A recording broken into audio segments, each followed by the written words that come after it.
Aleluia. Glória a Deus. Tu és santo, Senhor. Nós te adoramos. Nos entregamos a Ti, Pai, com a nossa adoração, com tudo que temos, Pai. Nós queremos lembrar que Tu és real, Tu já és real neste lugar, Pai. Nós podemos sentir a Tua presença. Nós queremos Te adorar, Pai, com tudo que temos agora nesta noite. Aleluia. Se entrega ao Senhor. Vamos adorar a Deus, amém? Vamos lá.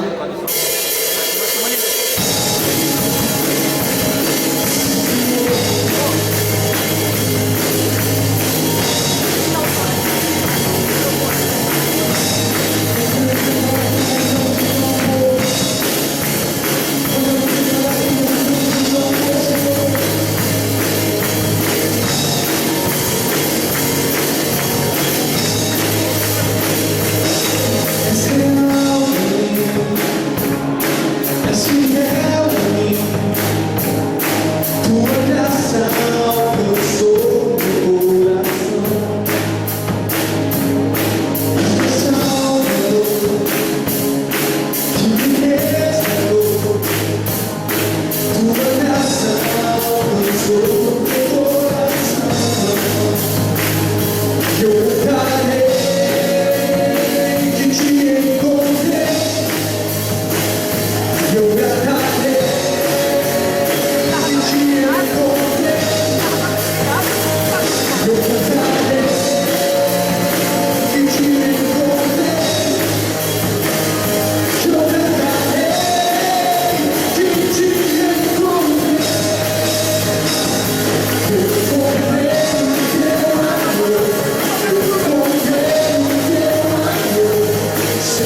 isso, meu Deus.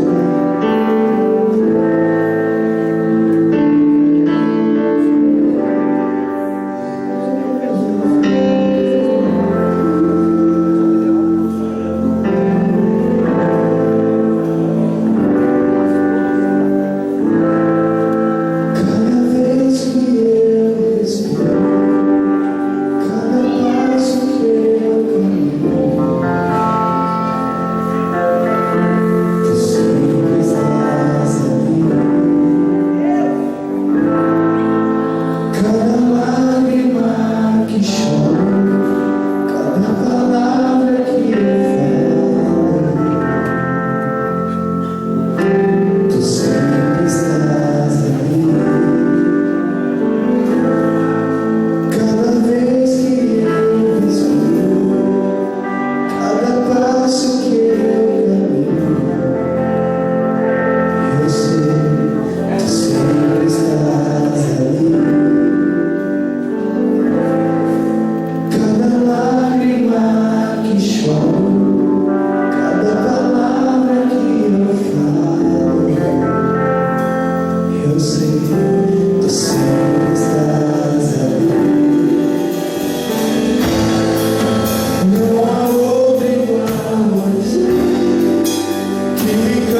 nós aprendemos na caminhada cristã, e muitas vezes as pessoas até nos exortam, nos chamam, falam conosco, o tal do render-se.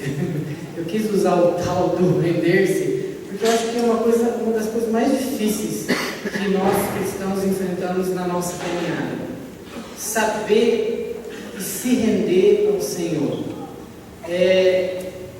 Muitas vezes nós temos essa dificuldade porque nós ficamos imaginando como é que isso se dá na nossa vida. Você já se perguntou o que é render-se de verdade? Em que circunstâncias, sob que aspectos você realmente já rendeu a sua vida ao Senhor, ou já se rendeu totalmente? Essa música que o louvor vai cantar agora, eu quero convidar você a ficar em pé, fala sobre isso, fala sobre esse desejo que tem que ter o nosso coração de realmente se render ao Senhor. O que é render-se? É uma entrega absoluta ao Senhor. Significa você passar para a mão dele o controle da sua vida. Então, enquanto o louvor canta, você pode pensar sobre isso. Deus, tem alguma área ainda da minha vida que eu não rendi totalmente ao Senhor, não entreguei totalmente ao Senhor? Tem algum pensamento? Quem sabe você, olha só, presta atenção um pouquinho. Você está aqui nas Céus Abertos e você veio de outra igreja. Quem sabe você caminhou um certo tempo em outro lugar. Ok. Às vezes, para você estar totalmente em comunhão, quem sabe você precisa se render a abrir a porta do seu coração e rever algumas coisas que de repente você já pensou assim, não, esse negócio eu já não abro mais mão. Será que não é disso que o Senhor quer que você abandone a Ele, você entregue a Ele? Então, enquanto você canta essa música, você renda-se totalmente ao Senhor. Se você puder, faça uma oração, faça um gesto ao Senhor de rendição. Render-se ao Senhor é o melhor caminho. Amém? Prepare seu coração para receber a palavra dessa canção, em nome de Jesus.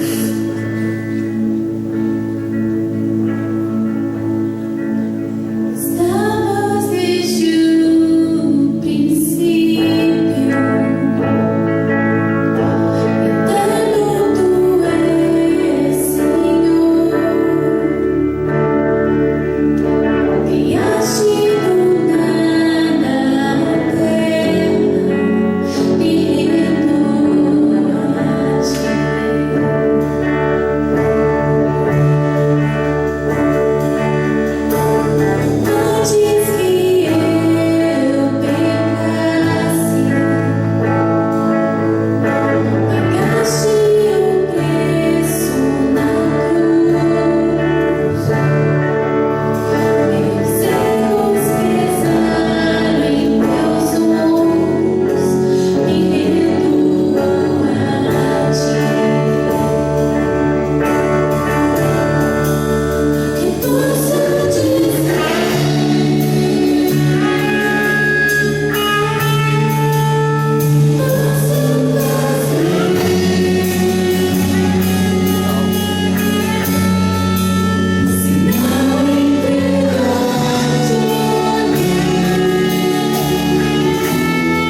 Sim, Deus. Feche os seus olhos. Eu tenho certeza que o Espírito Santo está movendo o seu coração para uma rendição real. Amado, de repente você se encontra lutando com alguma coisa que você acha que te pertence ainda, com alguma coisa que você defende com unhas e dentes. Talvez você já tenha dito alguma vez na sua caminhada que eu não preciso mudar, Senhor, nisso. Tá bom assim. Eu compreendo assim, eu entendo assim. Amado, você precisa se render totalmente, entregar-se totalmente. Quem sabe o Senhor vem com o Espírito Santo nesta noite para quebrar um paradigma, um preconceito seu, alguma coisa que há muito tempo tem ali sido uma barreira, um sofisma no seu interior, está ali, impedindo você de contemplar as bênçãos do Senhor, de receber o que Deus tem para a sua vida. Quanto mais você se entrega, mais se aproxima do Senhor. Quanto mais há uma entrega real, uma rendição verdadeira, mais o Espírito Santo molda para se tornar agradável a ti. Pai, nós nos rendemos nesta noite, Senhor. Antes mesmo de ouvir aquilo que o Senhor tem para nós nesta noite, nós queremos dizer: nós nos rendemos a ti, Senhor. Senhor, aqui está o que eu penso, não serve para nada, Deus. Aqui está o que eu sou, Pai, não serve para nada se o Senhor não vir. Se o Senhor não falar, se o Senhor não for por mim. Deus, toma as nossas vidas, Senhor. Toma a vida do teu povo nesta noite, Pai. Que haja uma rendição real, verdadeira, Senhor. Que não há nada que nos impeça, Pai, de prosseguir, de caminhar, de avançar para aquilo que o Senhor, o Espírito Santo tem preparado para cada um de nós. Pai, nós nos rendemos, nos entregamos totalmente a Ti.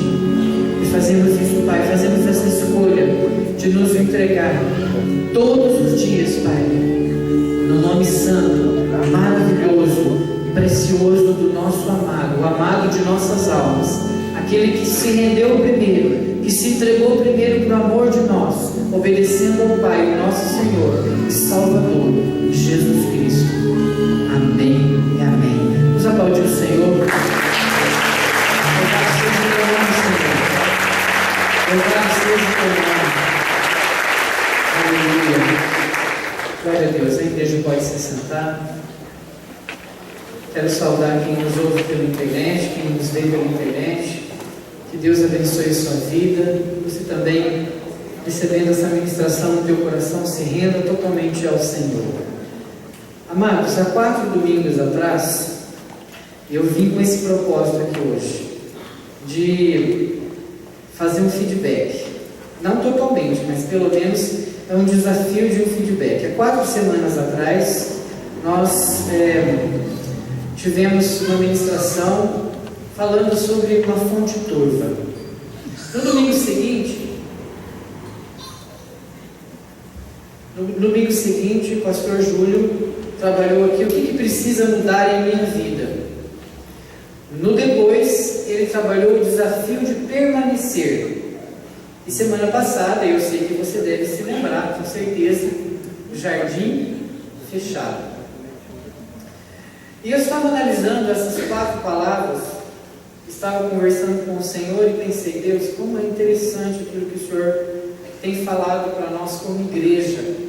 Como há um link, como há uma ligação dessas palavras em cada frase. Eu achei similar, eu achei parecido, uma insistência de Deus em nos exortar, em tratar conosco, em trazer conosco uma presença de mudança, em insistir conosco que nós devemos mudar, que alguma coisa precisa ser refletida, que a mudança que a gente vem tendo ainda não está no agrado de Deus. Eu percebi isso. Se você anota como eu, dá uma verificada, né?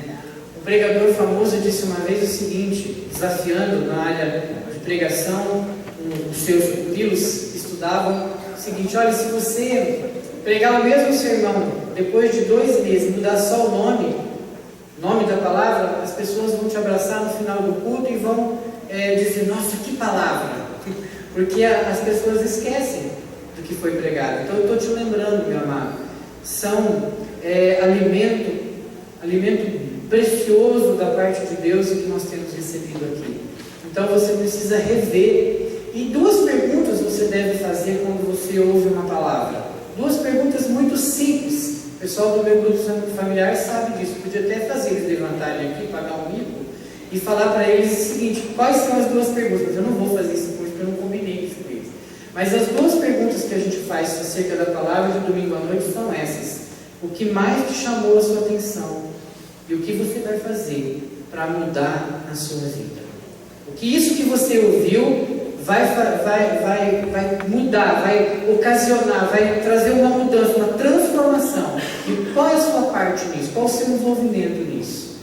Senão, amados, nós corremos o risco de ser apenas uma igreja que ouve palavras excelentes, um pão fresquinho do céu, mas que amanhã, quando a gente sair para fora, após aquela porta ali, na saída, a gente já esqueceu.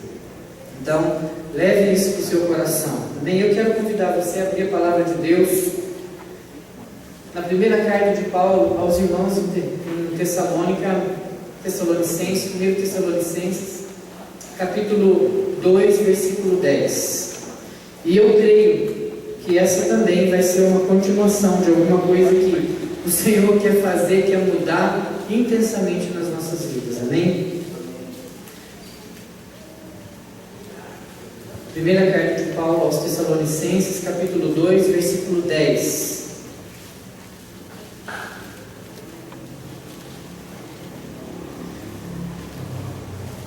Diz assim a palavra do Senhor: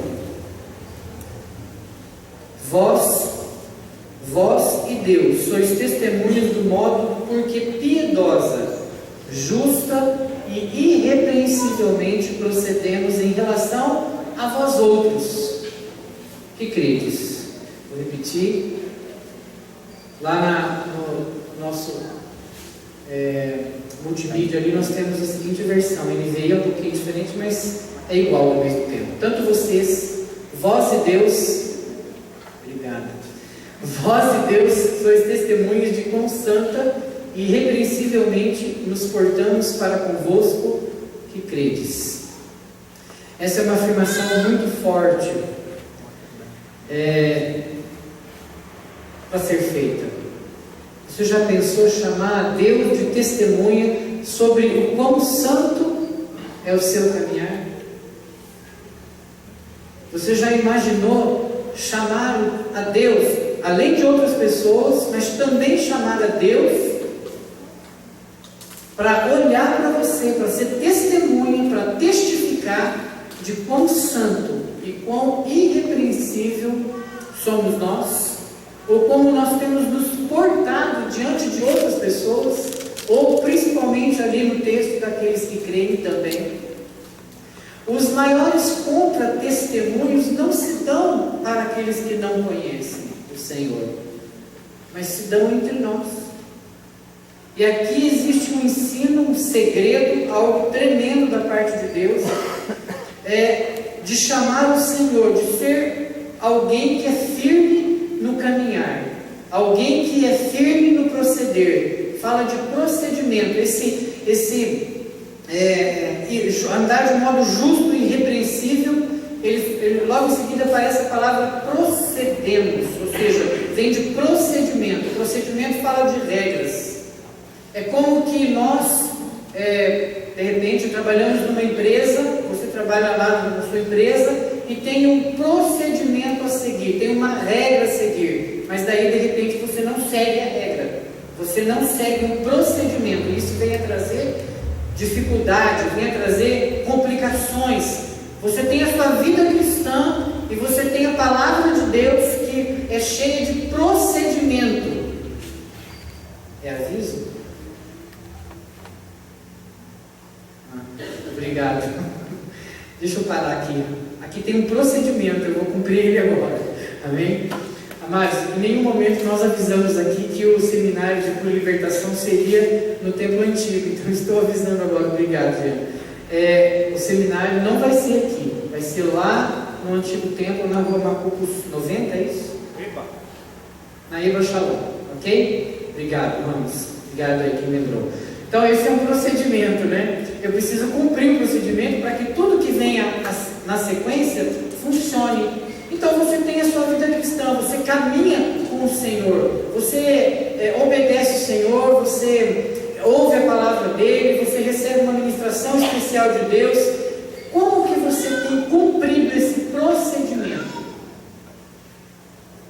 Como que você tem cumprido aquilo que o Senhor tem trazido até você, tem mostrado para você? Amado, essa é uma afirmação muito forte para ser feita. Você convocar a Deus como testemunha da sua santidade. O que Paulo está falando aqui aos irmãos em Tessalônica é sobre santidade. Esses dias, e dias piores, entre aspas, eu sei que virão, em termos de testemunho, em termos de comprovar sua santidade, de você arrastar não tanto por aquilo que você fala, e nem pela espiritualidade que você pensa ter. Porque espiritualidade não é uma coisa que eu e você podemos avaliar de nós mesmos, querido. Eu não posso dizer assim, eu sou muito espiritual. Uau! Fulminei você. Bom, Ricardo. Eu sou muito, não. A espiritualidade é uma coisa que é apontada pelos outros, mas debaixo de muita humildade. Os outros opinam, os outros falam acerca da sua espiritualidade, porque os outros estão olhando o seu procedimento.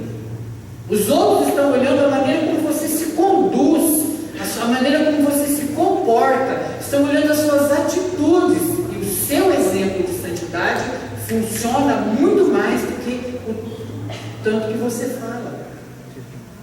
Então, Paulo diz essa afirmação, ele convoca Deus como testemunho da sua santidade, mesmo assim, sem vacilar. Paulo, ele jactou-se, por exemplo, junto aos crentes em Tessalônica. Ele diz assim, olha, eu vou transliterar isso aqui, eu e os meus colaboradores, nada a ver, viu gente, é só eu que fiz aqui, tá? Eu e os meus colaboradores vivemos do modo irrepreensível diante de vocês e de Deus, ele está dizendo aos irmãos de Tessalônica.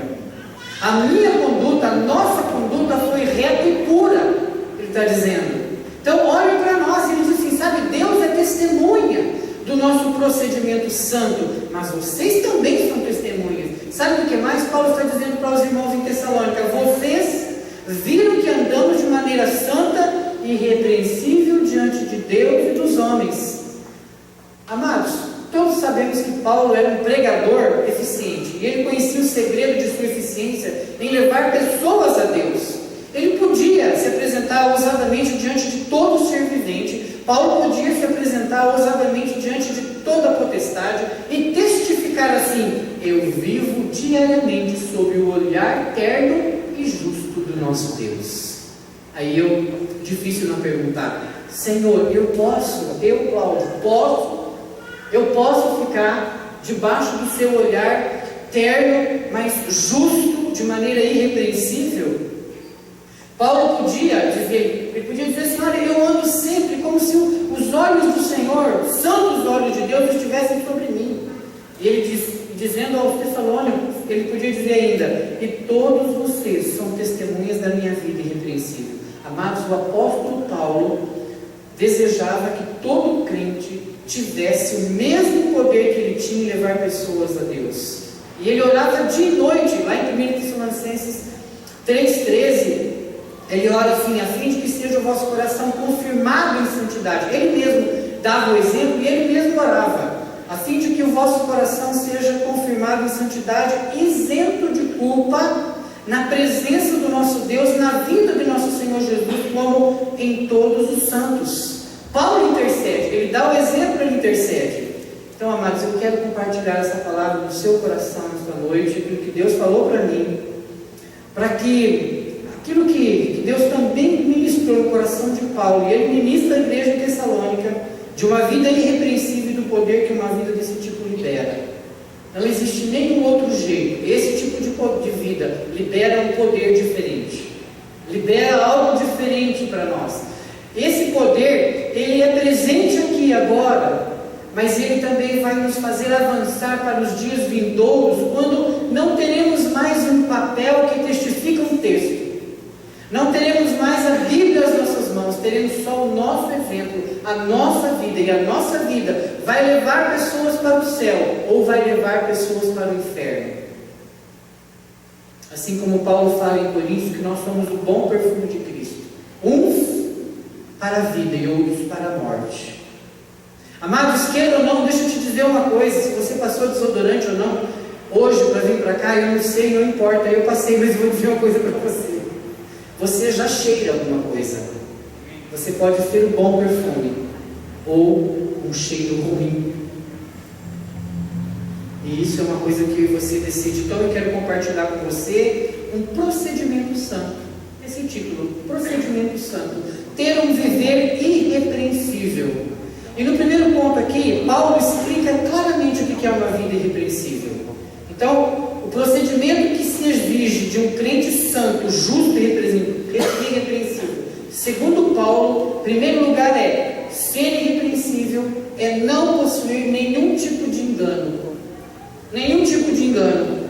1 Tessalonicenses 2,3: pois a nossa exortação, diz Paulo, não procede de engano. O cristão irrepreensível é aquele que não possui nenhum engano no coração. Paulo diz: não fui um enganador, pregando uma coisa e vivendo outra.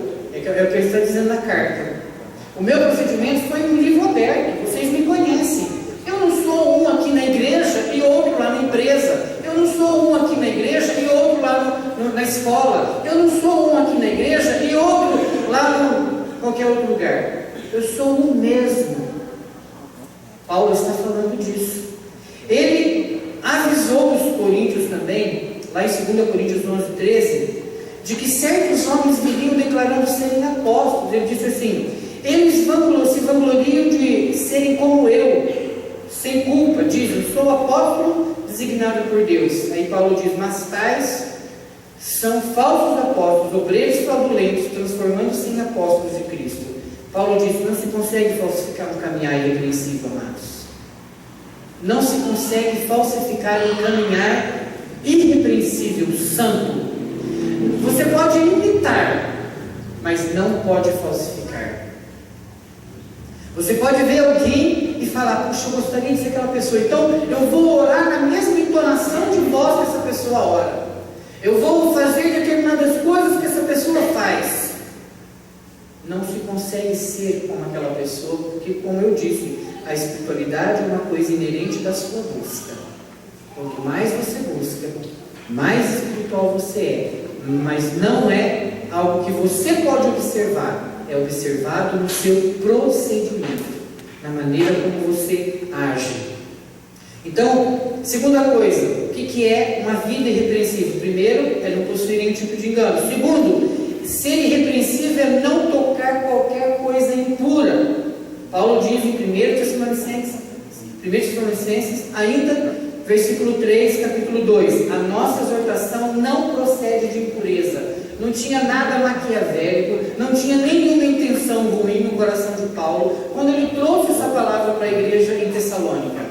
A ênfase de Paulo aqui é sobre a sensualidade, a lascívia. Ele diz: nenhuma palavra impura saiu de minha boca, minha conversa foi pura, meu coração foi puro quando eu trouxe esse ensino para vocês.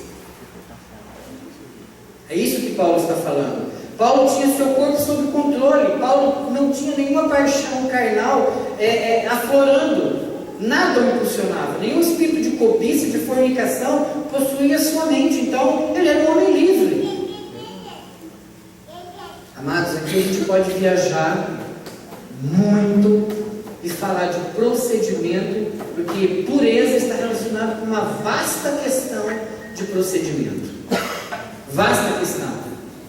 E eu mesmo me peguei condenado e orei para poder ministrar essa noite. Condenado por algumas coisas que o meu ouvido escuta e eu não fiz nada. Eu não disse nada. Eu fiquei quieto.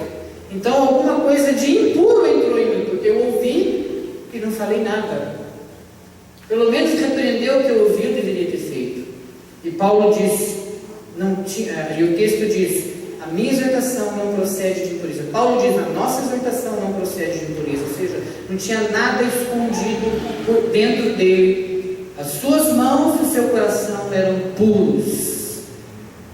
Como é que eu consigo evangelizar alguém que há anos eu vejo e não crê no Senhor Jesus? Por um proceder santo, por uma vida santa. Então, amados, eu diria algo para o seu coração: mostre um ministro ou um crente qualquer que conte piadas sujas, que faça insinuações sensuais, ou que tenha olhos caçadores, e eu vou mostrar para você alguém cujo coração não foi purificado e ainda está patinando na vida cristã, e ainda não saiu do lugar. Você pode se assentar na igreja achando que está adorando a Deus com o coração puro, porém se no seu trabalho uma torrente de conversa suja brota de você, ou se você até dá ouvidos a piadas sujas, então você está dando crédito à sujeira. Deus falou isso para mim, não falou mais para mais ninguém, eu só estou compartilhando. Se você escuta e não fala nada, você precisa tomar uma providência sobre isso, porque está em jogo o seu procedimento santo. Pastor, não é bem assim. Pois é, esse é o nome de um demônio. O demônio do não é bem assim, né? Não é bem assim. Não é bem assim não. Hoje, né, tudo evoluiu, as coisas, né, são diferentes agora. Você não sabe. Não, Deus diz: não aceito isso. Se você vai andar inculpável diante de mim, Cláudio, Deus falou para mim, tá? Pode tomar essa palavra para você se você quiser. Se você vai andar inculpável diante de mim, Cláudio, eu preciso que você tenha ouvidos limpos, um coração limpo e uma língua limpa.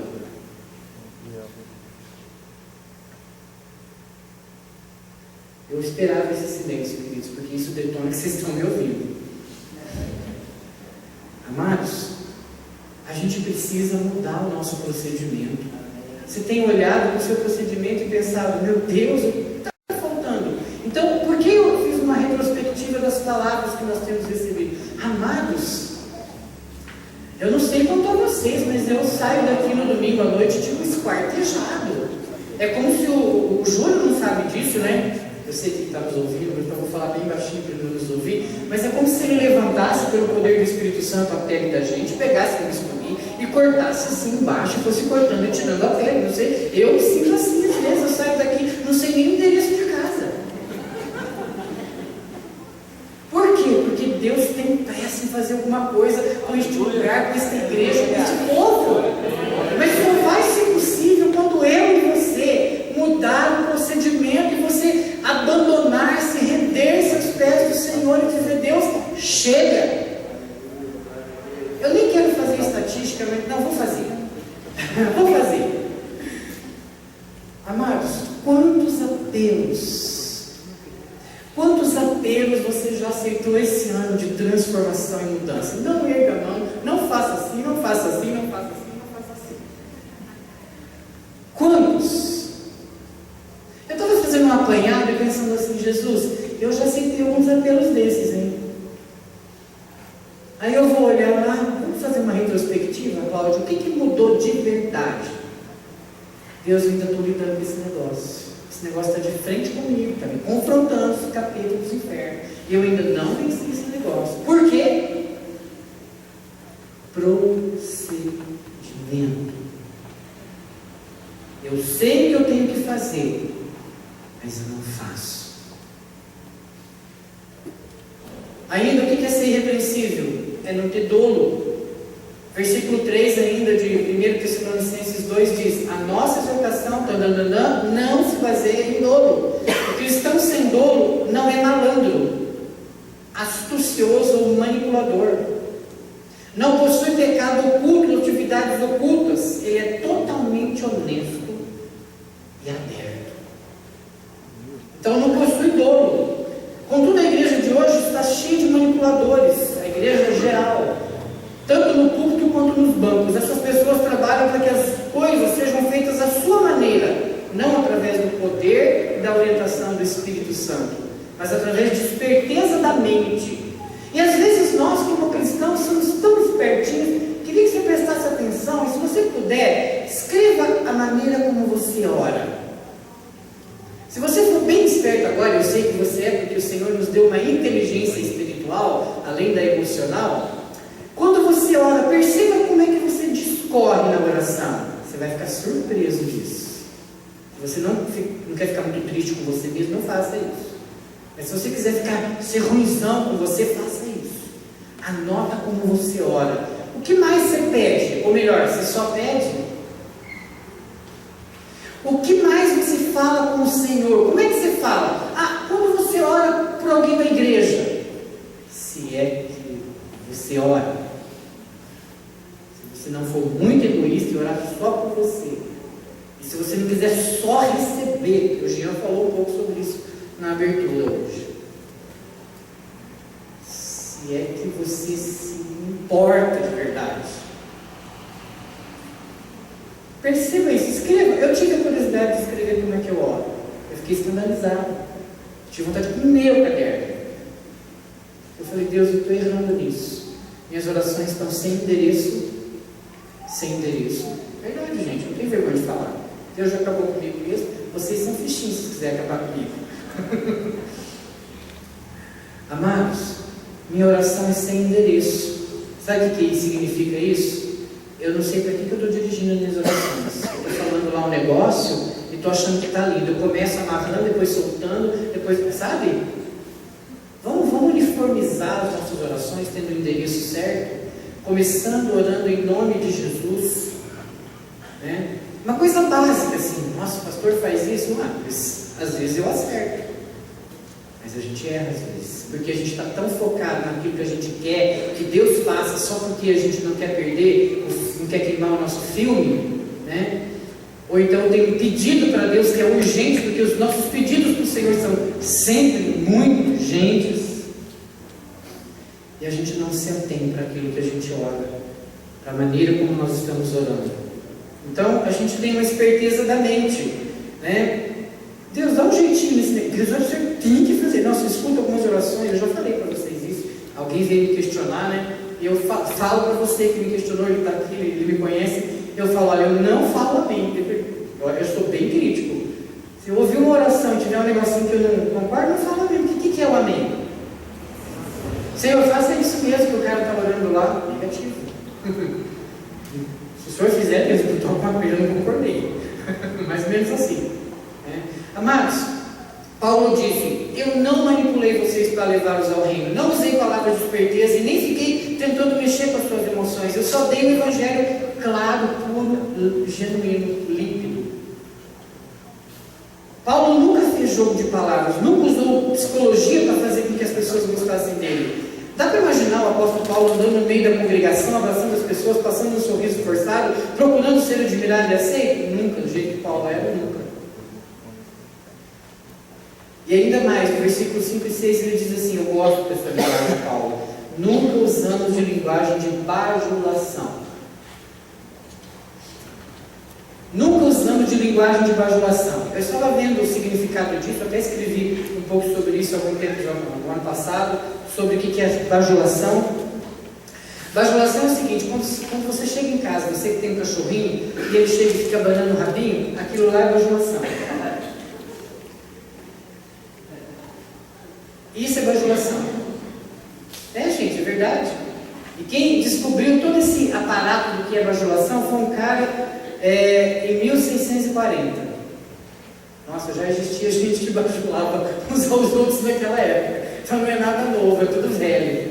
Mas Paulo diz, olha, não usei linguagem de bajulação, como sabeis, nem de intuitos gananciosos, também jamais andamos buscando glória de homens, nem de vós, nem de outros. Meu Deus, como é que você vai falar alguma coisa desse homem?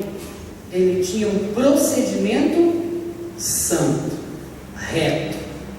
Tremendo isso, tremendo. Paulo não buscava reconhecimento pessoal de ninguém. Antes, ele estava sempre consciente de que Deus o observava. Ops, parece que de vez em quando a gente esquece que Deus está anotando tudo num grande livro. Será que de vez em quando... Peraí, será que a gente chega em casa, né, à noite, colocamos a nossa cabeça no travesseiro e a gente faz um reboot, dá uma rebobinada durante o dia? Peraí, Deus, fala comigo. Isso aqui é a segunda vez que eu repito aqui. Deus fala comigo sobre como é que eu fiz. Porque eu não sei. Para mim, o Espírito Santo ele fala assim comigo. Escuta, vamos dar uma caprichada e vamos rever o que você fez, o que você não fez, as coisas que você falou, né? Nossa, eu fico para lá de vergonha de Deus. Eu falo, Deus, né? O Senhor me ama demais para não me fulminar, tacar um raio na minha cabeça. Porque eu sei que coisas que eu estou fazendo, Deus. Aí você começa com o quê? Arrependimento, perdão, amanhã outro dia, Deus, vamos começar de novo. Mas olha, Paulo estava sempre consciente de que Deus observava e de que ele examinava as suas motivações. Então, sempre ele se abstinha até mesmo de qualquer aparência do mal, lá em 1 Tessalonicenses 5:22. Vocês notaram, né? Não vou contar para vocês, nós estamos lendo o livro de 1 Tessalonicenses, né? A gente está lendo aqui, né? Paulo, ele se abstinha de qualquer aparência do mal. Quando você escuta essa palavra, essas 3 palavrinhas, aparência do mal, o que passa pela tua cabeça? Vamos conversar? Vamos bater um papo? O que passa pela tua cabeça, Jaqueline? Você vê essas 3 palavras, aparência do mal. Paulo se abstia de toda aparência do mal. Para ele. Vai lá, Marcos. Quando você escuta essas 3 palavrinhas, o que isso vem na tua mente? É tudo isso aí, mas pode falar.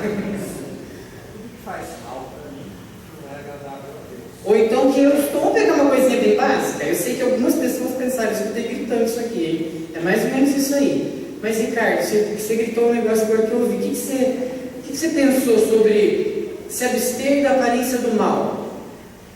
Já sei, Ricardo. A Mayara vai lá para você e fala assim: amor, eu vou pôr esse shortinho aqui, sabe, para sair. O que o Ricardo vai falar? Amor, você tem que se abster da aparência do mal. Queima não, mas a tua esposa como queima? Como queima? Mayara, ó, vai os dois com aconselhamento, hein? Né? Queima os shorts, ok. Isso. Salvo pelo Luciano Mayara, você agradece ele, tá? Ah, não foi você? Alguém disse aí. Então, é um exemplo bem simples, né? Vamos falar a verdade, né? E tão batido já, né? Vamos assim, ser sinceros, né? Esse negócio de falar de roupa de mulher que é crente, esse negócio é tão batido, a gente nem deveria gastar tempo com isso. Também nem sei do que eu estou falando. Algum motivo tem, né? Algum motivo tem, e olha, os meus olhos podem dizer. Por quê, gente? Porque a gente tem que olhar para o nosso procedimento santo. Eu posso fazer qualquer atividade na igreja do Senhor, mas se o meu procedimento não estiver de acordo, o que eu estou fazendo é nada. Não vale nada. Continuamos. Então persiste o fato aqui, essas pessoas que agem então sem procedimento, sem esse procedimento, que não cuidam desse procedimento, eles não possuem uma vida reta, uma vida na vereda do Senhor. Eu quero dar um exemplo aqui. Por exemplo, o jovem rico que foi até Jesus correspondia a esses padrões. Ele havia sido bom desde a sua juventude, e isso lhe granjeou o amor e o respeito da parte de Jesus. Mas faltava algo, olha que interessante. E este algo fez a diferença. Paulo disse: todas as qualidades boas da minha vida, todas essas características piedosas estão baseadas num propósito muito sólido em mim. É o que me guarda do pecado, da corrupção e do engano. Mas quando o jovem rico foi questionado a abandonar suas riquezas, o que aconteceu com ele? Você conhece essa história. Amado, caso você não possua este mesmo propósito, operando em tudo o que diz e faz, jamais será repreensível diante de Deus e dos homens. Paulo diz isso. De novo, 2 Tessalonicenses 1,12, a fim de que o nome do Senhor Jesus seja glorificado em mim. Então aqui está a palavra que motivava Paulo a viver uma vida sem culpa. Ele se enciumava da glória do nome de Jesus. Espera aí, eu não vou fazer isso por causa de mim, eu vou fazer isso, sabe, por causa de quem? Por causa do nome de Jesus. Eu não vou andar nesse procedimento santo só por minha causa e por causa da vida eterna, mas porque eu tenho ciúme de Deus. Vou colocar assim dessa forma. Eu tenho ciúme do Deus que eu sirvo, do meu Jesus. Então ele sabia que tudo que precisava ser edificado teria que ser sobre um alicerce, porque toda a bondade humana é como um trapo de imundície. Paulo disse isso. Em verdade, é isso que caracteriza o andar irrepreensível. Amados, é um desejo consumidor, no sentido de honrar o nome de Jesus diante de todo o homem. Então, não importa onde eu estou, porque eu tenho só uma vida. Eu não tenho duas vidas, eu não tenho uma vida aqui. Tem gente que tem 3 ou 4. Eu tenho uma vida lá dentro de casa com a esposa e filhos. Eu tenho uma vida lá no trabalho. Tem gente que tem mais, tem uma vida na escola, tem uma vida na igreja. Não, a gente só tem uma vida em Cristo Jesus. Quando você recebeu a salvação em Cristo Jesus, você só tem uma vida. Então você tem que, nesta única vida que você tem, honrar o nome de Jesus diante de todo homem. Os crentes desse tipo preferem a morte a fazer ou dizer algo que possa trazer repreensão do Senhor. Não são perfeitos. Não estou falando de perfeição, estou falando que eles ainda lutam contra a carne, mas agora estão em busca da justiça de Cristo pela fé. Então, subindo um pouquinho o nível aqui, 3 coisas que você pode esperar que aconteçam na sua vida se você tiver um viver irrepreensível. Primeiro deles, a primeira coisa que acontece com o crente, com o viver irrepreensível, é que ele ganha o favor de Deus. Ganha o favor de Deus. A noiva de Cantares de Salomão, o pastor Júlio citou semana passada, se consumia de amor pelo seu amado, e por isso dizia: eu era aos seus olhos como aquela que acha paz. Então, em verdade, Deus promete um favorecimento maravilhoso ao crente irrepreensível. Guarde os meus mandamentos, não te desampare a benignidade e a fidelidade. Ata-as ao teu pescoço, escreve-as na tábua do teu coração, e acharás graça, e acharás favor e boa compreensão diante de Deus e dos homens. Olha só que Provérbios 3, 1-4 diz. O que acontece com o crente que anda de modo, num procedimento santo, justo, irrepreensível? Ele ganha o favor, ele acha graça e boa compreensão diante de Deus e dos homens. Deus está dizendo: se você se dispuser, meu filho e minha filha, a andar de modo irrepreensível diante de mim, andará sob o meu favor, e você será agradável para comigo. Aí o primeiro dia que você, depois que você foi recolhido, não se assuste, não estou profetizando nada. Primeiro dia que você foi recolhido, você chega diante do Senhor, e o Senhor diz para você: bem-vindo, filho meu, bem-vindo, minha filha. Os meus olhos acharam graça em você. Você já imaginou essa saudação no primeiro momento em que você está com o Senhor? A maior alegria que você pode ter como cristão é atravessar a vida cristã sabendo que está sendo agradável a Deus. E isso, querido, vai implicar em que você seja desagradável a companhias, a pessoas, aos outros irmãos que se dizem de Cristo. Pode ter certeza disso, que são estes os primeiros que vão apontar o dedo. Porque quando a gente é irrepreensível, a gente expõe os que não estão sendo repreensíveis, me entende? Amém? Quando você anda sem culpa, você expõe os culpados. Quando você anda de um modo santo, você expõe aqueles que não são tão santos. Quando você tenta andar de modo santo a maior parte do tempo, aqueles que são santos só no domingo são expostos.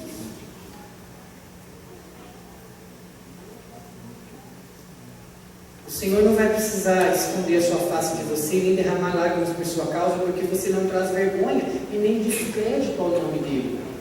Você o ama com toda a sua alma, com o seu coração, e você glorifica o nome dele. Você anda de um modo reto, simples, mas reto, santo e agradável ao Senhor. O seu procedimento, o Espírito Santo tem acesso ao seu coração. Você pensou, falou alguma coisa, o Espírito Santo já busca, já traz para você, você confessa, se arrepende. Primeiro você se arrepende, obviamente, e você confessa depois e diz: Deus, me perdoe, eu quero restaurar a minha intimidade com o Senhor de novo. E você vai até Ele, e isso é restaurado. Mas não é só isso, o favor de Deus também inclui algo que muitas vezes em algumas igrejas estão só pregando isso: poder. Vocês já escutaram isso aqui?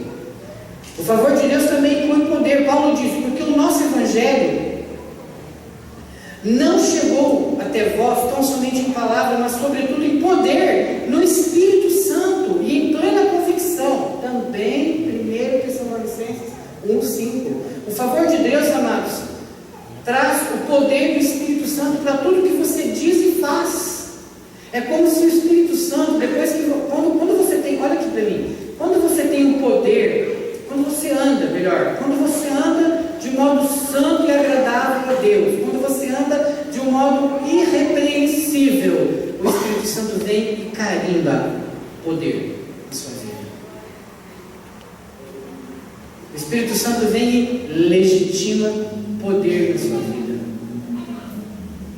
Aquela dificuldade de compreender o que a palavra está falando, aquela dificuldade que você tem de repente fica pensando: Deus, como é que eu vou agir, né, nessa situação, naquela situação?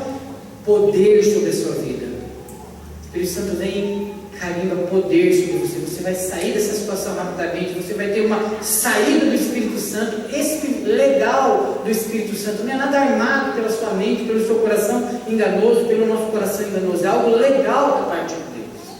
Ele vem e diz: olha, faça assim, filho. Eu uso dizer que talvez você escute até a voz dele dizer: filho, faça isso, é isso aqui, você vai fazer e vai dar certo, é isso, filho, você não vai errar. Ou melhor, eu vou dizer, você vai errar menos, porque o Espírito Santo está ali falando com você. Então inclui favor. O favor de Deus traz o poder do Espírito Santo para tudo que você diz e faz. As suas palavras não vão cair simplesmente no solo, mas vai ter o poder do Espírito Santo. Paulo diz que as palavras ungidas do Espírito Santo produzem grandes resultados. Também 1 Tessalonicenses 1:6. Ele diz assim: vós tornastes imitadores nossos e do Senhor, tendo recebido a palavra, posto que em meio de muita tribulação, com alegria do Espírito Santo. Amado, ele está dizendo o seguinte: olha, no meio dessa confusão, no meio dessa tribulação, diz que você está vivendo, você tem recebido a palavra do Espírito Santo, e essa palavra tem trazido alegria no teu coração. Amém, igreja? Isso é o resultado de um viver irrepreensível. Eu pergunto então, por que as palavras de Paulo eram tão poderosas, tão eficientes? Porque ele diz: nós, vos tornastes um modelo para todos os crentes. Nós nos tornamos um modelo para todos os crentes. Não foi a pregação ou só a oração de Paulo que ganhavam as pessoas para Cristo, amados. Era a sua vida exemplar. Deus tinha em Paulo um coração limpo, um coração que ele podia favorecer com o poder do Espírito Santo. O favor da parte de Deus também traz grande estima por parte dos homens. É interessante, 1 Samuel 18:30 diz assim a respeito de Davi: Davi se conduziu mais prudentemente do que todos os servos de Saul, portanto o seu nome era muito estimado. Olha que coisa louca, né? É verdade, a gente não precisa de sobrenome para entrar no reino de Deus. Mas o texto de 1 Samuel 18:30 diz que o nome de Davi era muito estimado. Isso é muito interessante aqui. Isso tem a ver com proceder santo. Nesse tempo aqui, Davi, e ainda lá em 1 Crônicas 14:17 diz assim: se espalhou o nome de Davi por todas aquelas terras, e o Senhor pôs o seu temor, o respeito sobre todas aquelas gentes. O homem que protege o nome de Jesus através de uma vida santa, o homem, a mulher que protege o nome de Jesus através de uma vida santa, diante dos outros ganha um bom nome diante desses próprios homens, vindos da parte do próprio Deus. Então eu já ouvi cristãos dizendo assim: não me preocupo com o nome. A Bíblia diz: mais vale um bom nome do que as muitas riquezas, e o ser estimado é melhor do que prata e ouro. Ops.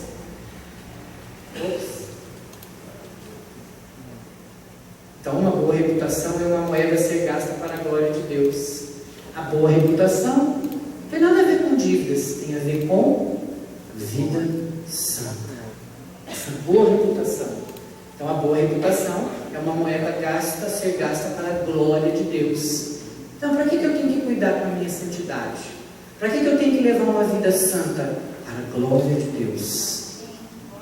Segunda coisa aqui, estou terminando, e é só a primeira vez que eu falei. O favor e as bênçãos que Deus derrama sobre uma vida santa resultam em um poder que causa rejeição, distúrbios. Eu falei aqui que quando você começa a levar uma vida santa, os primeiros que vão apontar o dedo para você vão ser as pessoas que convivem com você, porque você vai descobrir essas pessoas. Não porque você quer, você nem quer, mas acontece. Acontece porque você agora está levando uma vida santa. Então as pessoas ficam pilhadas com você. Isso é ilustrado de maneira muito viva em 1 Samuel. Saul temia Davi, porque o Senhor era com este e se tinha retirado de Saul. Davi lograva bom êxito em todos os seus empreendimentos, pois o Senhor era com ele. Então, vendo Saul que Davi lograva bom êxito, tinha medo dele. Uau! O procedimento irrepreensível de Davi, amados, incutiu medo no coração de Saul.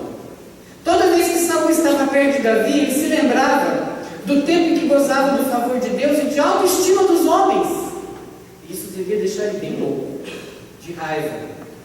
Mas a desobediência, a inveja, o orgulho e a vontade própria haviam custado a Saul todo o poder que tinha da parte de Deus e lhe roubaram o quê? O respeito da parte do povo. Agora Saul estava face a face com um homem mais jovem, menos experiente, possivelmente menos eloquente, mas em quem transparecia o poder e a integridade da santificação. Ele era puro de coração, cheio do Espírito Santo, então Saul teve medo. Então eu posso dizer para você seguramente, neste exemplo, que a sua vida santa vai pôr medo naquele que tem uma vida mais ou menos. Os Raimundos, tem algum Raimundo aqui? Quero pedir desculpa, mas não é nenhum preconceito quanto ao nome, é só para fazer aquela velho ditado, né? O Raimundo com um pé na igreja e um pé no mundo, só para rimar, né? Nenhum preconceito, tá? Tem muitos Raimundos e são meus amigos, eles sabem que eu brinco assim. Mas olha, é isso aí. A sua vida santa vai descobrir, vai pôr medo naquilo que leva uma vida mais ou menos. Então guarde isso no teu coração. Não era um Canaão idólatra que estava com medo de Davi, não. Saul era um homem que havia conhecido, amados, o poder de Deus, o Espírito Santo. Ele havia sido mais do que Davi e havia ainda sido ungido por Deus. No passado ele foi um homem de poder, foi um homem que foi escolhido por Deus, e esse cara estava com medo agora de Davi. Tristemente, Saul representa toda a igreja que faz concessões.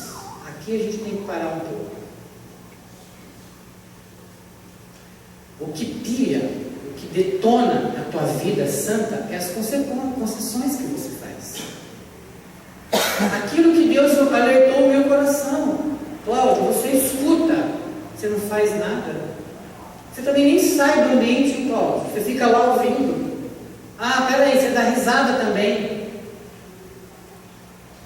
Querido, vou te falar, não foi fácil, hein? Sossegado. Sabe o que isso significa? Concessões. Aqueles cristãos que fizeram concessões e perderam a unção de Deus.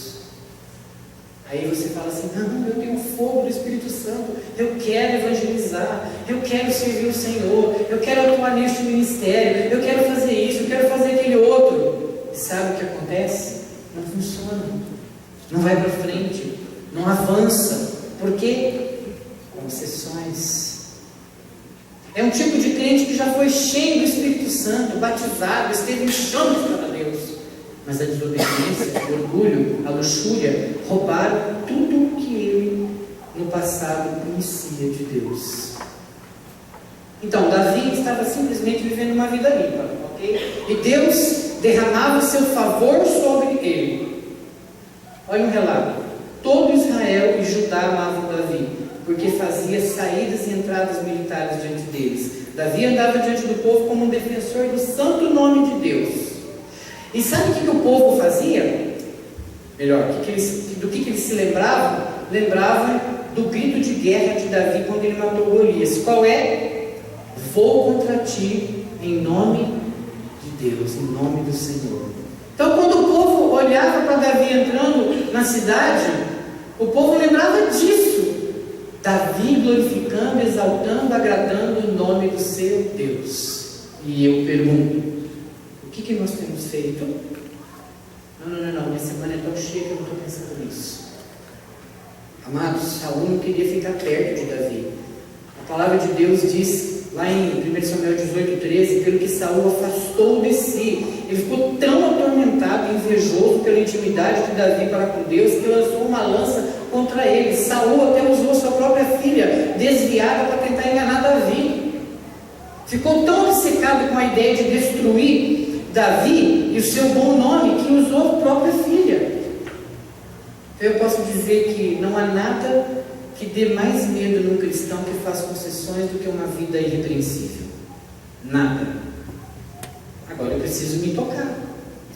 Você escuta tudo isso daqui e fica pensando, peraí, aonde eu estou? Sim, liga o teu radar e fica pensando, aonde está vazando? Aonde tem concessões? Aonde eu estou dando porque eu estou envolvido na igreja, no ministério, aonde eu estou dando concessões? Deus, me acuda, mostra para mim aonde eu estou. É isso que tem que fazer, é exatamente isso. É o que eu estou fazendo aqui. Deus, eu estou envolvido. Não, eu não estou envolvido com nada. Ufa, negativo. Você precisa ligar o teu radar. Não estou envolvido com a igreja, mas eu bato no peito e digo que eu sou cristão? Ops! Se eu bato no peito e digo que eu sou cristão, eu estou envolvido com a obra, com a causa maior de Cristo, meu Senhor, o meu Redentor. Então, peraí, aonde tem vazamento na minha vida? Porque de repente, será que eu não tenho nem vontade que o meu vizinho receba o Senhor? Será que eu não tenho nem desejo que alguém do trabalho, enfim, sei lá, alguém receba Cristo? Não, peraí, eu preciso pensar sobre isso, preciso ligar, apertar o botão, dar o start nesse botão, nesse radar. Amados, eu disse para você que a maior oposição vai vir de dentro da igreja de Cristo, de pessoas concessivas que possuem pecados escondidos e estão abraçados com o demônio do não é bem assim. Eles estão abraçados e possuem pecados escondidos que não querem abandonar. Vão chamar você de legalista, desequilibrado, esquisito, fanático. Vão tentar desacreditar você, destruir o nome do seu Senhor, e o seu andar irrepreensível vai estar sendo detonado, bombardeado. Eu digo mais: se você estiver vivendo um negócio desse, dê glória a Deus. Sabe por quê? Porque então você está levando uma vida santa. Eu não gosto de falar dessa forma, mas eu vou dizer uma coisa para você. Ou você está passando algumas coisas, não justifica, né? Está passando por algumas dificuldades no sentido lutas e batalhas, tribulações, mas você está ali com a alegria do Espírito Santo, como Paulo disse aos Tessalônicos, passando por isso com o Senhor, junto, abraçado com o Senhor, ou você está tudo lindo e maravilhoso na sua vida espiritual, o que é muito complicado dizer isso, e está abraçado com um outro firme. Pastor, isso é muito radical, não sei. Eu não me preocupo muito com o que você está pensando, eu me preocupo com isso que eu estou dizendo para você. Ou o Espírito Santo te abraça, ou algum outro ser te abraça.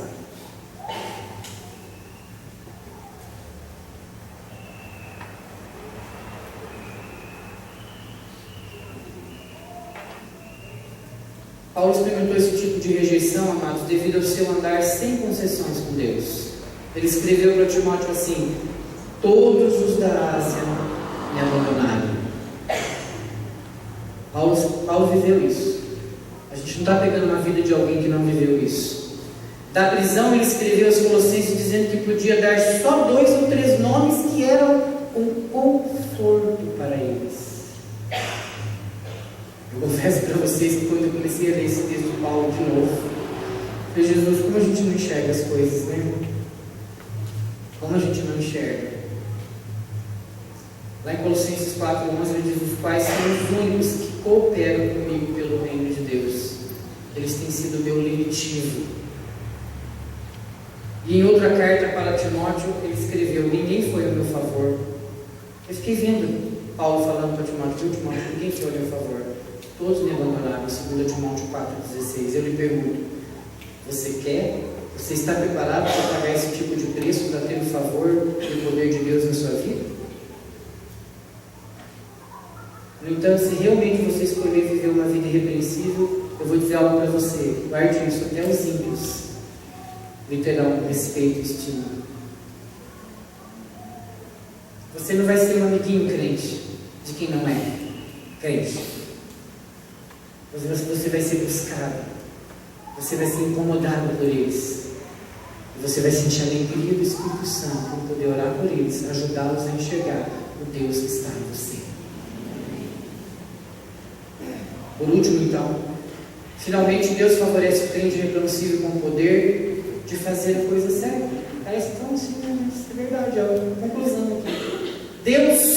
Deus favorece o crente que é irrepreensível com o poder de fazer a coisa certa.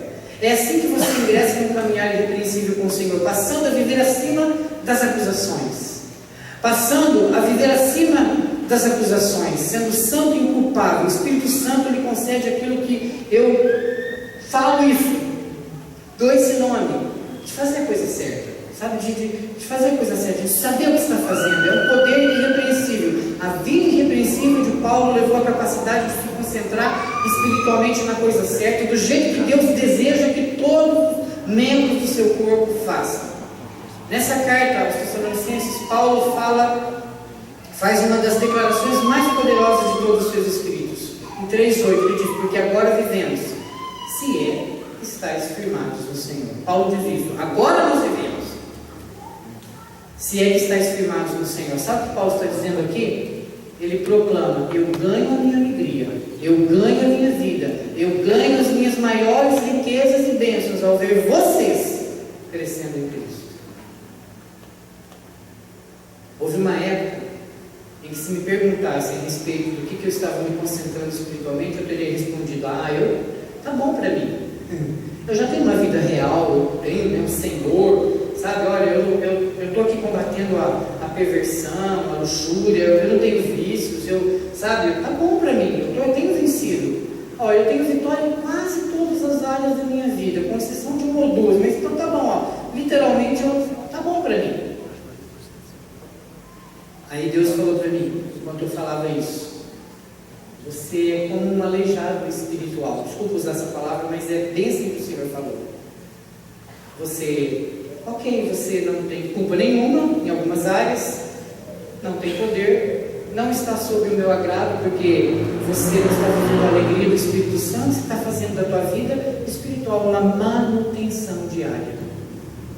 Você vai na igreja, escuta tudo, você acha lindo, dá um abraço no pastor, fala que está tudo certo, mas vai embora, começa a tua semana, você não colocou em prática o que você ouviu, você nem tentou rever o que foi falado, você não leu o texto, você não fez nada.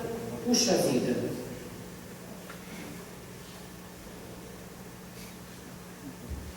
Esses cristãos desse tipo tiram a sua maior alegria e a sua maior paz de uma pseudo-vitória todo dia. Mas a vitória real é Cristo Jesus, que nos faz preparar para enfrentar o dia seguinte e os tempos vindouros, está baseada numa vida de um viver irrepreensível. Paulo disse que se esforçava sobremaneira continuamente, ele disse, por vós nas orações, para que vos conserveis perfeitos e plenamente convictos de toda a vontade de Deus. Em Colossenses 4:12. Ele não estava intercedendo por si próprio, por suas necessidades. Ele dizia: esforço-me de dia e de noite em orações por vocês. Desejo que se apresentem inteiros à vontade de Deus.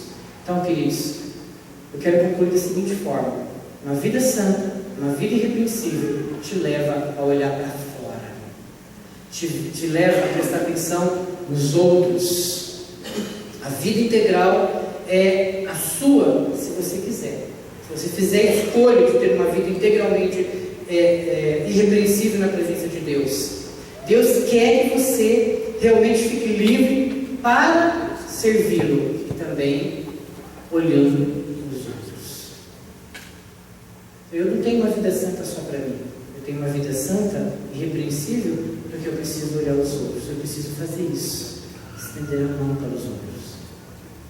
Eu preciso ser vir. Minha vida santa serve para isso. As pessoas estão olhando para mim e falam: lá vai uma pessoa que eu quero estar perto, que eu quero estar junto. Então eu quero servir você, estender a mão. Então eu te pergunto, quando você está sentado na igreja e vê alguém a quem já testemunhou, você consegue se alegrar por ver essa vitória entrando naquela vida? Toda a sua alegria se concentra naquela alma, de repente, que aceitou o Senhor? Quando você pensa em missões, em quem você pensa? No que você pensa? Qual o seu envolvimento com a dimensão global? Ah não, pastor, tem que cuidar da minha vida. Ok, mas sabe, você tem uma vida santa e irrepreensível. Dificilmente o Espírito Santo não vai falar para você assim: ore por aquele país. Esses dias teve um vídeo na internet sobre as crianças bombardeadas na Síria, um testemunho. Foi muito difícil ver aquilo, não sei quem viu. Foi muito horroroso ver aquilo tudo. Eu falei: Deus, eu estava orando por outro país durante esse mês, mas eu não estava orando, sabendo que estava tendo guerra lá, e eu não orei. Eu falei: Deus, eu estou muito chateado comigo mesmo, estou arrependido de não ter parado um pouco e orado mais por aquele país. Amados, Deus nos concedeu a plenitude no sacrifício do seu Filho, para que possamos dizer: pela graça, Deus colocou o seu temor no nosso coração. Então, eu quero andar irrepreensível para servir o meu Deus. Queridos, tome isso no seu coração. Abandone todo o peso, todo o pecado e viva uma vida irrepreensível. Para viver uma vida irrepreensível, o que você precisa fazer é desejar isso. Eu quero viver uma vida irrepreensível. Eu quero cuidar, eu quero ligar as antenas parabólicas aqui e prestar atenção no que está acontecendo ao meu redor, no que eu tenho feito. Amém, queridos? Você recebe essa palavra no seu coração? Amém. Fique em pé, por favor. Amém. Feche os seus olhos, eu quero orar por você. Chega um ponto, amados, né, para uma palavra como essa, que você precisa de honestidade consigo mesmo. De honestidade. Né? Quando ele mandou Israel se santificar antes da batalha, eles não precisavam esperar uma semana, um mês, um ano para ficarem limpos. Eles precisavam começar na hora, no mesmo dia. É essa palavra que eu quero deixar para você. Não comece amanhã e não espere domingo que vem para ter uma outra palavra para começar alguma coisa. Pare de viver de começos. Continue da onde você parou. Feche seus olhos. Quando eu falo de você ter uma vida irrepreensível, santa, eu falo que você tem que determinar no seu coração, tomar uma posição agora de ser irrepreensível já, hoje. Eu falo de você desejar isso com tudo que há em você. Eu falo de rendição. Eu falo que quando você começa a descobrir o favor de Deus na sua vida, através da alegria do Espírito Santo, mesmo em tempos difíceis, eu falo que você já está vivendo uma vida irrepreensível. Quando eu falo de viver uma vida justa e santa, eu falo que você vive também sob o prisma, sob a unção do poder de Deus. As suas palavras, as suas ações, meu irmão, minha irmã, terão um impacto sobre os outros, com o poder do Espírito Santo. Quando eu falo de você viver uma vida irrepreensível, eu falo que vai ser fácil você entender o texto da palavra de Deus, porque você vai começar a sentir um fogo ardente no seu coração, um desejo ardente de vivenciar, de experimentar o que você está lendo. Eu falo que você virá totalmente concentrado em Jesus, nos seus desejos, no desejo santo de proteger, de cuidar do nome daquele que te salvou. Eu falo de viver uma vida irrepreensível, santa. Eu falo de você prestar atenção naqueles que estão ao seu redor, que estão gritando, pedindo por favor, apenas uma intercessão, uma oração, um estender das mãos. Quando eu falo de você levar uma vida santa e irrepreensível, baseado nesse texto de Paulo, eu falo para você prestar atenção no mundo. Nesse exato momento, milhões de pessoas estão caindo e morrendo, indo para o inferno. E quanto nós oramos hoje por essas vidas. É sim uma responsabilidade nossa como igreja. É sim uma responsabilidade nossa como cristãos. Por isso eu peço em nome de Jesus, nesta hora, Deus, que o Senhor, através do Espírito Santo que mora em cada um, tome o coração de cada um aqui, Senhor. Eu sei, Pai, que o Senhor é tão cheio de amor, tão maravilhoso, que você já está, querido Deus, já está tocando no coração de cada um. Eu sei que há alguns aqui, Espírito Santo, que já estão ficando de frente com as suas próprias vidas e olhando não repreensíveis eles têm sido no caminhar, mas que agora eles estão, Pai, alertados, ó Pai, exortados por essa palavra, desejosos de viver uma vida santa. Não para que os outros possam vê-los e chamá-los de quão espirituais são. Não, Senhor, mas para que lá no secreto, lá no lugar secreto, o Senhor os veja e o Senhor os elogie. Para que, Pai, quando estiver em público, as pessoas, através do seu exemplo, do exemplo deles, queiram segui-los, queiram imitá-los. Bendito Deus, toma o teu povo nesta noite, Pai. Toma o teu povo, Senhor, toma o teu povo, Pai. Eu os abençoo, Pai, para uma postura, para uma posição de viver uma vida santa e irrepreensível na tua presença, em nome de Jesus. Amém e amém. Amados, que a graça do nosso Deus e Pai, esse Deus de muitas chances, esse Deus do abraço, da recepção, do amor intenso, ardente, através da obra de Cristo na cruz e na unção do Espírito Santo, nos abençoe para uma semana de paz, de vitória, mas santa, uma semana irrepreensível, uma semana onde você liga tuas antenas e o Espírito Santo diz: olha, filho, filha, caminhe assim, é por aqui que você deve andar, e você escute, e você obedeça. Que essa unção do Espírito Santo esteja sobre a sua vida, em nome de Jesus. Amém. Amém. Um abraço ao teu irmão. Deus abençoe. Uma ótima semana.